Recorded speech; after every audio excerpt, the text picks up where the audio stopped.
bienvenue à Compiègne, à la ferme du Metz, précisément dans le cadre de l'opération organisée par le Conseil départemental de l'Oise, les marchés fermiers virtuels, une opération relayée par le Courrier Picard, d'où notre présence ici en direct. Vous pouvez nous suivre et vous pouvez également nous poser des questions sur Facebook via le Courrier Picard. On va parler bien sûr de votre exploitation, de la ferme du Metz. Vous êtes le gérant, le co-gérant, je crois que vous êtes deux à vous occuper de cette ferme, hein, on l'appelle comme ça, avec un certain nombre d'employés. Vous allez nous détailler tout cela. C'est une opération, une affaire qui marche pour vous. Vous avez lancé la ferme du Metz il y a un an. Avant toute chose, j'ai envie de vous demander pourquoi la ferme du Metz? Pourquoi Metz à Compiègne?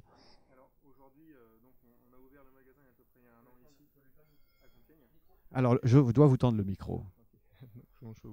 Je vais le garder, vous inquiétez pas, tout va bien se passer.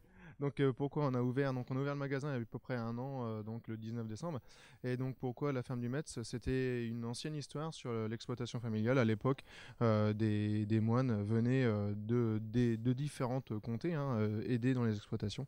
Et nous, c'était le cas donc de Metz. Voilà, alors ça, c'est la petite histoire. Donc je dois bien vous tendre le micro à chaque fois. C'est pas très simple parce que dans le cadre des mesures sanitaires actuelles, vous constatez qu'on n'a pas le masque. Parce que pour parler dans un micro sans masque, c'est pas simple. Donc je dois tendre le micro à Mathieu et respecter les 1 mètre. Mais on va y arriver, tout va très bien se passer.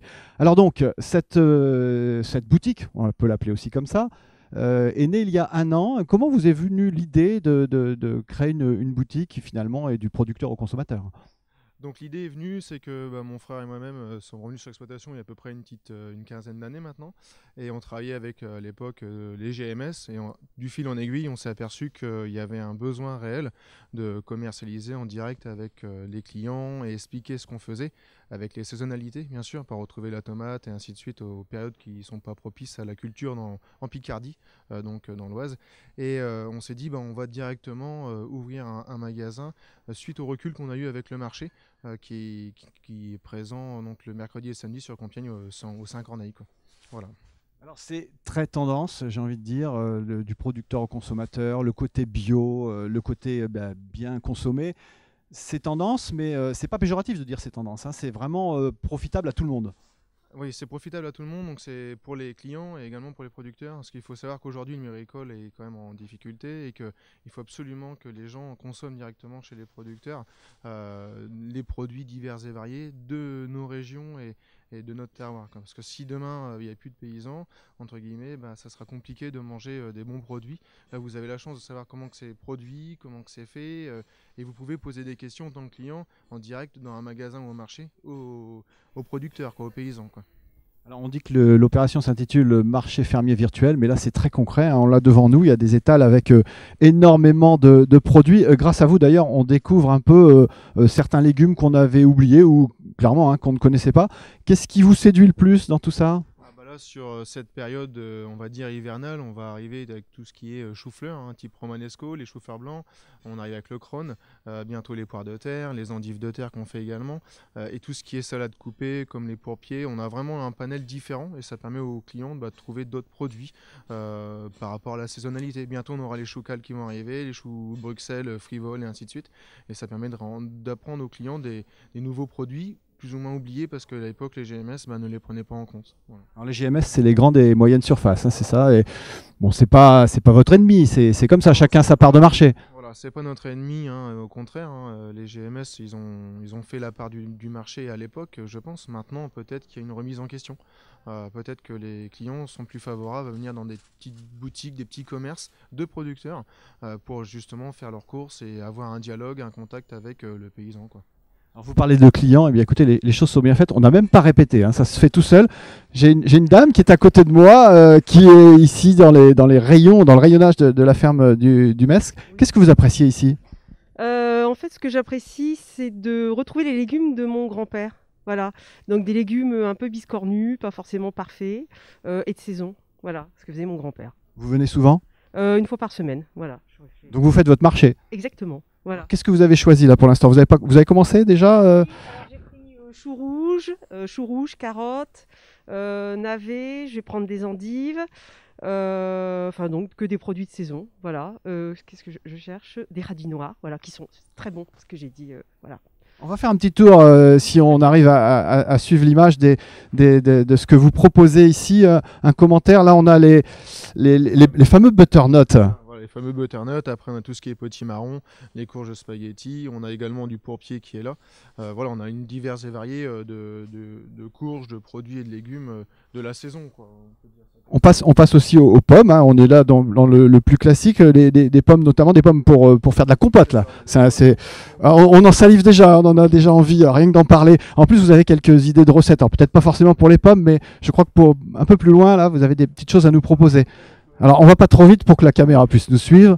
Et si on peut aller jusqu'au bout de l'étal, là, on a les crônes, là, juste en bas. Et puis là, tout ce qui est topinambour. Donc les topinambours, ce sont des légumes qui sont plus ou moins été oubliés, comme les crônes, hein. Donc on les remet un peu au goût du jour en se disant on fait quelque chose. Donc le crône, c'est simple à faire.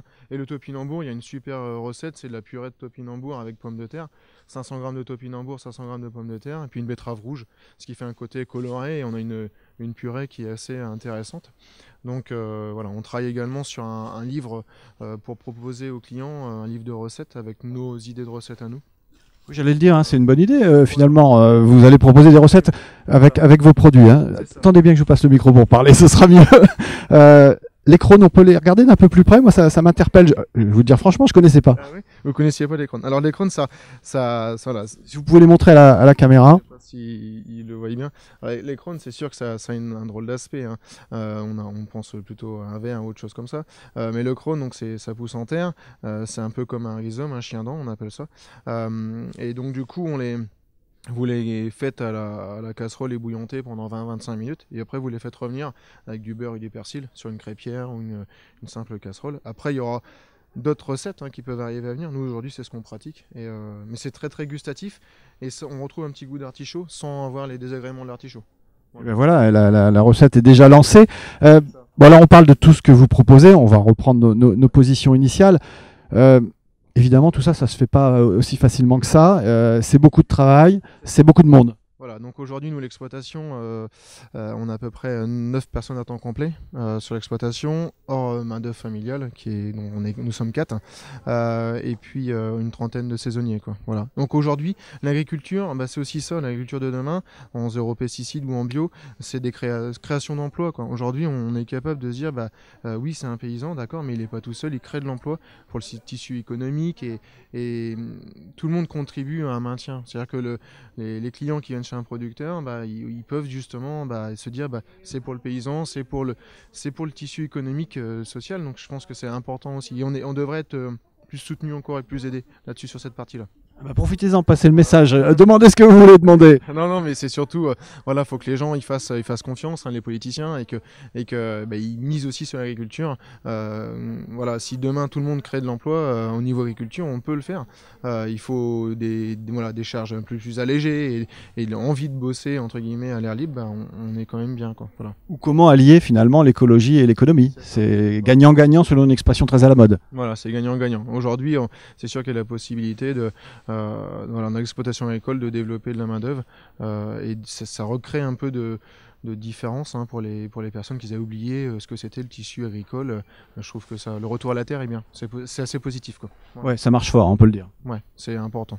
On va peut-être en parler avec 2 personnes qui travaillent pour vous. Tiens, voilà, ça tombe bien. Nous avons Amélie et Camille qui vient à mon micro. Je peux pas aller jusqu'à vous, c'est à vous de venir à moi. Vous êtes Amélie ou Camille? Allez, j'ai une chance sur 2. C'est ce que j'allais dire. Camille, Camille, comment ça se passe ici? On sent qu'il y a une ambiance liée finalement à ce type de production qui est proche de chacun. Oui. Ouais, je sais pas trop quoi vous dire. Oui, après l'ambiance en termes, si vous parlez de l'ambiance générale, c'est une. Ouais, le contact client. Oui, les clients sont heureux de venir ici. J'ai de plus en plus de clients qui me disent qu'ils sont contents de venir ici et non pas en grande surface, parce que ils retrouvent du local. Ça fait marcher le petit commerce, et ils ont quelque chose de bio, de naturel. Hier, j'ai une cliente qui est venue, son mari n'aime pas les endives, et il mange les endives d'ici, parce qu'il adore celles-là, elles sont pas amères du tout. Donc, ça, c'est un bon exemple. Hein. Vous pouvez convaincre de manger des légumes locaux et de redécouvrir des goûts, autant venir ici, quoi. Et alors vous faites ça aussi par passion, par opportunité, par envie? Bah, par envie aussi, parce que c'est vrai que moi, j'ai toujours été au contact de la nature, donc ça me dérange vraiment pas de travailler aussi. Oui. Au contraire, moi j'aime bien être au contact des légumes. Et puis non, après, ça permet aussi de développer un peu les connaissances des légumes qu'on connaît pas trop, comme le crône que je connais. Oui, le crône, on vient d'en parler, hein. Et puis on a parlé aussi du topinambour. Il y en a peut-être d'autres aussi qu'on peut découvrir. Qu'est-ce que vous nous proposez? Le chou chinois, par exemple. C'est un petit chou, ça se rapproche vraiment du goût du chou. Mais on le farcit en général. On va le prendre, le chou chinois. Oui. Venez. Alors, voilà, le chou chinois. Alors, Alors pourquoi le chou chinois finalement? C'est une question un peu candide, mais pourquoi le chou chinois? Alors là, j'en ai aucune idée, c'est pas moi qui pourrais vous répondre. Est-ce que Mathieu peut nous répondre? Voilà, les choux chinois, donc ce sont également une sorte de chou qui était qui est assez ancienne, hein, mais qui était peu cultivée par chez nous, parce que à l'époque les conditions climatiques, météorologiques n'étaient pas très favorables, et puis la demande fait que les gens ils adorent. Aujourd'hui, on peut proposer différents types de choux, hein, chou chinois, des petits choux boules, du chou blanc, du chou vert frisé, des choux rouges. On a une multitude qu'on peut faire pousser en Picardie. Donc c'est voilà, différents types de choux qu'aujourd'hui on arrive à faire par rapport aux évolutions aussi du climat, quoi. Qu'est-ce qui marche le mieux finalement dans cette boutique Si on va dire que c'est la pleine saison des fraises, ça sera les fraises et les tomates. Mais globalement, on a divers légumes qui... Venez avec moi, on va reprendre nos places. Qui fonctionnent, quoi. On a divers légumes qui fonctionnent. Après, on est quand même sur une partie de voilà, majoritairement aussi fruits rouges, donc fraises, framboises, groseilles, cassis, et puis la partie rhubarbe qu'on fait aussi.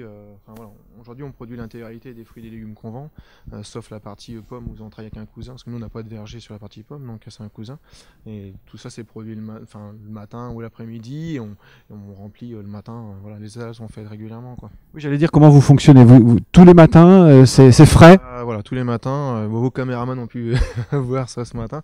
Donc on ouvre à 9h, on arrive à 8h et on refait l'étal.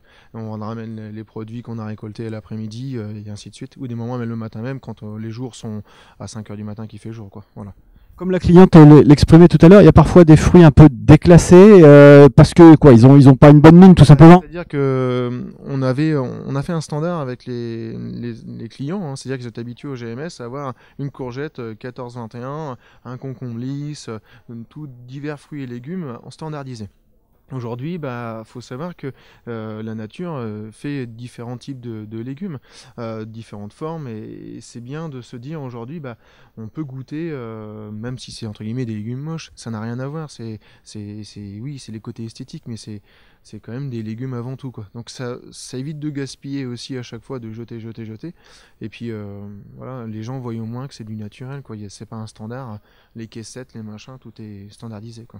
Alors c'est bien, hein, Mathieu est tellement prolixe que finalement il répond aux questions que je lui ai pas encore posées. J'avais envie de lui demander qu'est-ce que vous faites des invendus, de ce que vous n'arrivez pas à vendre, mais vous vous déclassez et vous arrivez à vendre. Oui, alors on arrive à en vendre, mais des moments on a quand même on a des invendus. On est avec le Secours Populaire et donc à la ferme, des moments, quand on a les frigos de stockage, tout ce qui est choux, céleri en gros volume, aux pommes de terre haute, on fait un don par l'association Solal, et puis du coup on appelle, et puis hop, ils viennent ramasser. Ce populaire, c'est pour eux quand on leur donne. On travaille beaucoup, voilà, aussi pour ça. Voilà. Alors je rappelle aux internautes qu'ils peuvent poser leurs questions sur notre site, sur la page Facebook, hein, je les poserai en direct, c'est pour ça que j'ai le téléphone à la main, je les poserai en direct à Mathieu. Mathieu, vous ne faites pas que les fruits et légumes, hein, vous diversifiez un petit peu. On voit ici quelques bouteilles sympas. Voilà, alors du coup pour les périodes de Noël, l'idée c'est aussi de faire des coffrets, hein, pour les gens qui veulent se dire demain on peut offrir des coffrets. Donc après on fait une partie de jus, jus de fraises, sirop de fraises, les jus, les coulis et confitures, qu'on a toute une variété donc de gamme, et on a pour projet de monter notre atelier chez nous aussi pour faire ça dans les règles de l'art, et puis et développer d'autres types de produits transformés. Donc voilà, les légumes, ratatouille, autre chose, voilà. N'hésitez pas à nous montrer quelques bouteilles sympas. Qu'est-ce qui vous ferait plaisir si vous étiez client, tiens. Venez près du micro surtout. On se retourne, voilà, on est là. On a le pétillant 4 fruits, donc un pétillant 4 fruits rouges. Principalement, on va retrouver tout ce qui est framboise, cassis, myrtille et fraises. Donc c'est des jus assez sympas. Donc c'est un pétillant. Après, on fait un nectar de fraises, donc c'est un jus plat standard. On fait également le jus de tomate, le coulis de tomate, et tout ce qui est confiture. Mais en jus, on a des bons produits. On a aussi un pétillant de rhubarbe. Donc il est type rose parce que c'est une variété de rhubarbe plutôt rouge. Du coup, c'est des produits qui sont assez sympas, quoi. Voilà. Ça marche bien aussi la rhubarbe. Ça aussi, c'est un peu. Enfin, moi, ça me sonne comme étant ancien. Je sais pas si je suis dans le vrai, mais. La rhubarbe, c'est vrai que c'est ancien, et ça a été plus ou moins aussi oublié. Il faut apprendre à cuisiner, à faire des compotes et des tartes. Voilà. Maintenant, c'est aussi un retour à la cuisine. C'est-à-dire que si on achète des choses différentes, des produits différents, il faut que on rapprend à cuisiner. Donc ça fait des côtés ludiques aussi pour les enfants, avec les parents, ou également les grands-parents. Donc on rapprend à faire des choses et à manger ce qu'on avait, entre guillemets, rebuté quand on était petit ou qu'on n'avait pas forcément envie, quoi. Comme les épinards, comme plein d'autres choses, quoi. Il y a des choses intéressantes à redécouvrir d'une façon de cuisiner différemment, quoi. C'est un peu ce que la dame nous disait tout à l'heure, finalement. Elle venait ici notamment pour retrouver les saveurs d'antan. Hein. Elle ne l'a pas dit comme ça, mais c'est un peu ce que ça sous-entendait. Il y a un parfum de nostalgie, finalement, qui flotte dans cette boutique. Bah oui, un parfum de nostalgie, comme on peut le voir avec l'ancien tracteur, les photos anciennes. Enfin voilà, on a voulu retracer aussi un peu la partie agricole de l'exploitation. Nous, le premier tracteur est arrivé avec le plan Marshall sur la ferme en 1949. Le premier tracteur du grand-père qu'on a pu restaurer et remettre ici. Et voilà, c'est aussi de rappeler aux sources qu'il y a 60 ans, 70 ans, globalement, le milieu agricole embauchait du monde et tout le monde avait un parent ou un grand-parent issu du milieu agricole. Aujourd'hui, on efface un petit peu, on fait abstraction. Tout le monde est un peu contre certains exploitants agricoles. Il y a des bons et des mauvais, c'est sûr. Mais il y a... Voilà, il faut pas se rappeler d'où on vient et que aujourd'hui manger sain et bon, c'est encore possible en 2020 et on espère que les gens vont toujours venir chez les producteurs, que ce soit chez nous ou d'autres producteurs. On est dans l'Oise, on est plusieurs et c'est ça qu'il faut, c'est le retour aux sources et qu'ils prennent le temps de dire on va chercher des œufs chez un tel, les pommes et tout ça, on est plusieurs, donc il faut vraiment que les gens aient cette dynamique-là, de se dire on y va, on va voir les paysans, on leur pose des questions. Et puis voilà, ça crée du tissu et ça change en plus en pleine période de morosité comme là, c'est bien, quoi. Oui, c'est vrai que c'est un bon moment d'être ici et de choisir un peu ce que l'on a envie de prendre. On parle du tracteur, je ne sais pas si l'image peut aller jusque là-bas, mais c'est vrai qu'il y a véritablement, ce ne sont pas des paroles vaines, il y a véritablement le tracteur d'antan, il est authentique. Ah, il est authentique et il est il marche et tout, il est vraiment authentique. On a travaillé dessus pour le faire restaurer et il est rentré ici et il va rester ici. On trouve que c'est un côté historique, Compiègne, musée ancien de la voiture. Voilà, un tracteur de 70 ans arrivé là. Ça c'est intéressant, quoi. Donc ça retrace un petit peu, ça fait c'est le plan Marshall à l'époque, c'était quand même pour relancer l'économie.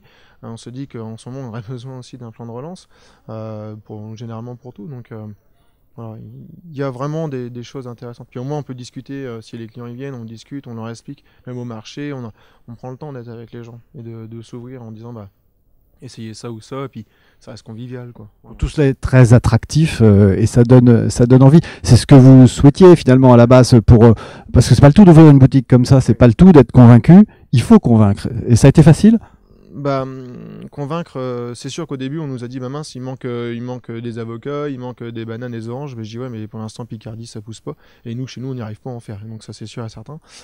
Donc on a eu un peu quelques médisants, mais après c'est comme tout, quand vous faites quelque chose qui est pas dans les cadres et dans les règles comme tout le monde, ça reste toujours un peu compliqué de démarrer, mais après on avait déjà un retour sur le marché et puis on se dit on va vendre ce qu'on sait faire, donc notre production.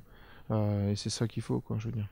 Alors, dans la production, il y a aussi, là, c'est tout près de nous, des pâtes, des lentilles, de la farine, vous faites de tout, hein. Alors du coup, nous, ce qu'on ne produit pas, on travaille avec différents producteurs. Donc là, c'est Joli Grain pour tout ce qui est farine, pâtes et autres. Et également du miel. Donc ça, c'est que des producteurs donc de l'Oise qui ont la même vision que nous. C'est-à-dire soit passer en bio, soit en conversion sur tout ce qui est fruits et légumes. Et puis, c'est vraiment de se dire, nous, on ne sait pas faire ça, donc au moins ça apporte un complément.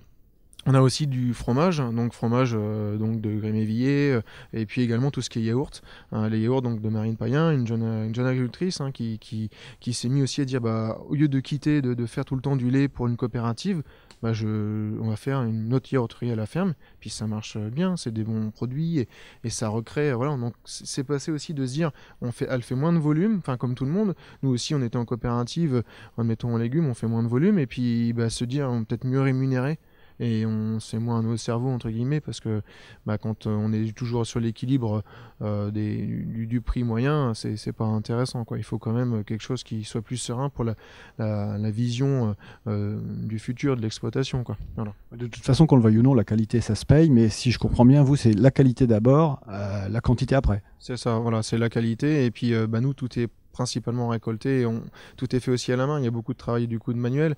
Dès que vous passez sur des parties en conversion ou du bio, même s'il y a de la mécanisation, demain il y a quand même il y a de la main d'œuvre qui est là. Donc voilà, aujourd'hui c'est aussi important quoi. Le poste main d'œuvre est important. Donc voilà, pour avoir des choses de qualité, on passe par l'être humain quoi avant tout. Alors j'ai une question, je vous la lis, elle est sur mon téléphone portable, une question d'une internaute sur notre page Facebook, c'est Florence. Comment, et c'est une question pertinente, on a posé beaucoup de questions, on a beaucoup de réponses, donc évidemment tout est presque dit, mais comment avez-vous dû vous adapter pour vendre en ligne? Déjà, est-ce que vous vendez en ligne? Alors du coup on travaille justement pour vendre en ligne, malheureusement on a eu une mauvaise connexion sur la partie ferme à Bailleul. Du coup l'idée c'est de se développer sur la partie vente en ligne avec le site, donc notre site qui est en création, qui est en évolution. Pour l'instant, on va essayer de faire ça, mais voilà, il faut le temps qu'on arrive à avoir la connexion, mais l'idée, ça serait de le développer pour 2021. Ce qu'on a mis déjà à la ferme, parce qu'on a un magasin aussi à la ferme, donc à Bailleul-le-Soc, et on a mis un distributeur, donc on retrouve exactement les mêmes prix à Compiègne qu'à Bailleul. Donc, et dans le distributeur aussi, on le refait tous les jours, et comme ça, on a vraiment des légumes frais et de qualité, quoi.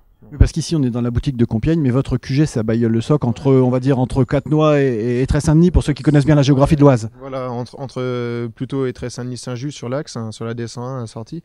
Donc oui, la ferme est située là, donc on commercise aussi sur le distributeur, et puis le magasin qui est ouvert à Bailleul, quoi. Le magasin ancestral, quoi. Voilà. Bon, la vente en ligne, pour l'instant, c'est pas forcément votre cœur de métier. Voilà, d'ici le mois de mai, je pense que ça sera fonctionnel, quoi. Voilà.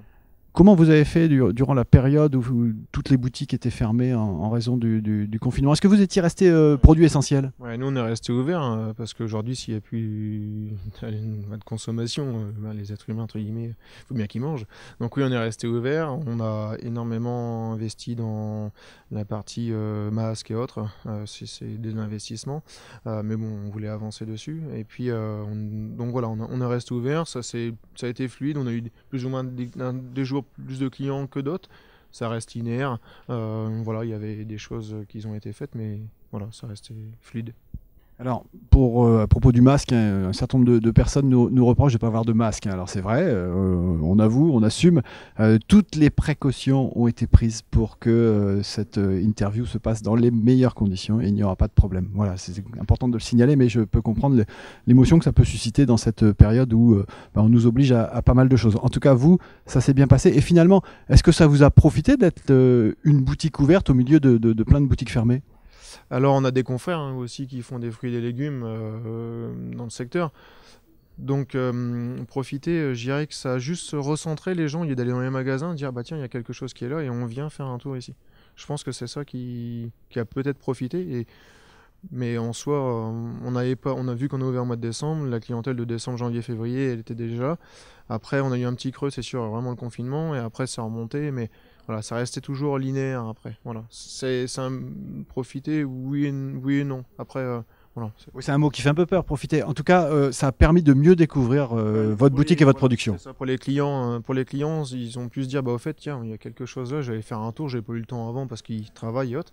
C'est peut-être un bien pour voilà, de se dire, au fait, il y a des de retour aux sources plus propices et plus proches de chez nous à venir faire, quoi. Voilà. Alors, on parlait de nostalgie, de retour vers le passé, mais enfin, on est bien dans notre temps, hein. Vous n'oubliez rien, on a parlé du tracteur qui est finalement un bel objet de communication, hein, qui attire aussi l'œil et donc le client. Ben là, je vois en haut des étagères, si on peut le montrer à l'image. Des petits cadeaux pour les enfants, peut-être, pour Noël. Voilà, c'était histoire de dire, il y a toujours... on a vu ça avec un concessionnaire pour avoir justement des miniatures. Après, bon, c'est histoire de rallier l'agricole un peu pour les côtés enfants, quoi. Après, voilà, c'est un petit plus, c'est juste ça, quoi. C'est la partie... Il y a juste ces deux petites étagères-là avec des miniatures, quoi. Voilà. On n'est déjà pas très loin de la fin de la diffusion de cette séquence. On va revenir, si vous voulez, un petit peu par ici. Vous, en tant que consommateur, vous consommez vos propres produits ? Et puis donc on consomme nos propres produits, et puis on teste des nouvelles cuisines, avant qu'on faisait pas forcément, parce que quand on n'a pas plus, là on teste, on essaye, et puis ça nous permet de dire aux clients, voilà, j'ai fait ça, c'est bon, c'est pas bon, comme un potimarron farci, il y a plein de choses à faire qu'on oublie, et on peut arriver à bien manger pour pas forcément des choses trop chères, quoi. Globalement, potimarron, prix d'achat plus la farce dedans, la cuisson, on n'a rien pour 5-6 euros, et on va manger à 4 personnes dessus, quoi. Donc on peut arriver à bien manger pour des tarifs assez intéressants, quoi. Vous faites bien d'en parler, parlons des prix. Vous considérez comment? Vous êtes attractif, vous êtes moins cher, vous êtes plus cher? C'est pas... En fait, on a un facteur qui est important, c'est le poste main-d'œuvre, comme je vous l'avais déjà dit. Donc, on peut pas aller en dessous du coût de production de la main-d'œuvre, quoi. Donc, on a des moments, sur certains produits, peut-être qu'on a un poil plus cher, mais c'est comme ça parce que on a malheureusement le coût de production, quoi. On a une autre question d'un internaute sur Facebook, c'est Santiago qui pose cette question. Est-ce qu'il y a un légume ou un fruit que vous aimeriez proposer mais qui est trop compliqué à stocker? Pour l'instant, ça va dépendre de l'année, si c'est une année pluvieuse, une année ensoleillée et autres. Donc c'est assez compliqué. On voit que des moments, tout ce qui est pané, c'est difficile à garder dans le temps, vu que c'est des légumes qu'on va récolter l'hiver. Donc ça, à des moments, on peut arriver à du mal à le stocker. Comme le crône, hein. Le crône, là on est sur les récoltes, ça va durer un mois. Après, on peut pas, c'est pas un légume qu'on peut récolter et qu'on va stocker, parce qu'après il va se dégrader, le produit va s'abîmer. Donc là, c'est sur des légumes qui sont récoltés le matin, et du coup, il faut les consommer dans les 4 jours, quoi, on va dire ça comme ça. Mais c'est pas des légumes qu'on peut garder comme du céleri ou la pomme de terre, les pommes de terre sont arrachées principalement chez tous les confrères, ou même nous au mois de septembre, et on arrive à faire jusque mai maximum, quoi. C'est du stockage frigo. Mais les autres légumes, non, on est sur des produits frais, comme les choux-fleurs. Les choux-fleurs, on peut pas... c'est récolté maximum 4-5 jours aussi. Après, ça perd de sa fraîcheur, quoi. Nous sommes tout début décembre. Qu'est-ce qui va arriver? Est-ce que des légumes et des fruits vont arriver, ou est-ce que la période véritablement hivernale est un peu moins propice à la production? Alors justement, nous, on s'était dit donc avec mon frère, c'était de proposer toujours des légumes différents à chaque saison, qui poussent relativement bien et qu'on n'est pas embêté au niveau des maladies. Donc là, pour la période du mois de décembre, donc décembre-janvier, on va avoir la poire de terre qui va arriver. C'est un légume ancien, remis aussi au jour. On va avoir tout ce qui... Je vous coupe, vous avez dit la poire de terre. Expliquez-nous, poire de terre, moi j'ai jamais entendu parler. Ça pousse dans le sol, hein. Vous allez voir, ça ressemble un peu comme un radis noir en termes de grandeur, un peu plus biscornu. Vous le mangez soit en râpé, ou soit 25-30 minutes en cuisson dans une petite casserole avec de l'eau. Après, on aura tout ce qui... On a les choux de Bruxelles, donc on a du vert, on a du rouge qui vont arriver. Les choux de Bruxelles frivoles aussi. Tout ce qui est choucal, ça va arriver aussi là. Les panais vont également arriver. Les navets type boule d'or et tout ça, ça va arriver également. Et les épinards, mâches, ça c'est les légumes qui vont arriver. Nous, la salade d'hiver type scarole, on n'en fait pas. C'est d'autres confrères, nous, on n'arrive pas à la faire. Voilà, il y a des trucs qu'on n'arrive pas à faire. Donc, chez nous, il n'y aura pas de scarole, il n'y aura pas de ces produits-là, quoi. Voilà. Nous, la période de salade, ça va être endive de terre, et puis tout ce qui est salade, roquette, pourpier, cresson denté, moutarde rouge, moutarde blanche. Ça, c'est les types de salades qu'on aura. Et la mâche, quoi. Qu'est-ce que vous nous conseillez? Ce sera la dernière question, et vous allez voir, on va finir en beauté. Qu'est-ce que vous nous conseillez de venir chercher chez vous pour les réveillons de Noël et du jour de l'an? Alors, après, ça dépend ce que vous aimez, mais le crône, ça sera des bonnes idées. Du pourpier, c'est une salade qui ressemble à la mâche et qui, tout le monde n'en fait pas. C'est des choses différentes. Tout ce qui est moutarde rouge aussi, l'endive de terre. Vous retrouverez les radis noirs, les navets. Voilà, on va retrouver des choses comme ça. Et après, ça peut être l'idée du choucal. Donc ça, vous le mettez au four, ça fait comme des chips. C'est des choses. Voilà, il y a plein de choses différentes qu'on peut retrouver. Plein de bonnes choses à faire. Vous êtes ouvert jusque Noël? Nous, en fait, on est ouvert on ferme pas. On fait une rotation, du coup, avec Camille, Amélie, moi-même, et puis au pire Wilfried, pour tenir le magasin, pour qu'on puisse faire une rotation et que tout le monde puisse aussi profiter de Noël. Et puis voilà, quoi, ça suit son cours, quoi. Nous, on produit tout le temps, donc notre production ne s'arrête pas, donc il faut vendre, voilà. C'est une bonne nouvelle, la ferme ne ferme pas, vous voyez, on peut conclure comme ça. Merci en tout cas Mathieu de nous avoir bien reçus, merci à tous de nous avoir suivis, c'était passionnant, on aurait pu encore discuter longtemps parce qu'il y a tellement de choses à découvrir ici à la ferme du Metz et avec l'ensemble des producteurs dans le cadre de cette opération des marchés fermiers virtuels. C'était bien concret, c'était pas virtuel ici, organisé par le conseil départemental de l'Oise et relayé par le Courrier Picard. Merci à tous, bonne journée et profitez bien des bons produits.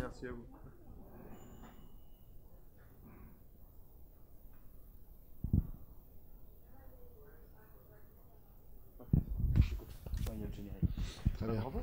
Oui, c'était cool. Ça me fait un mois de mai, quoi.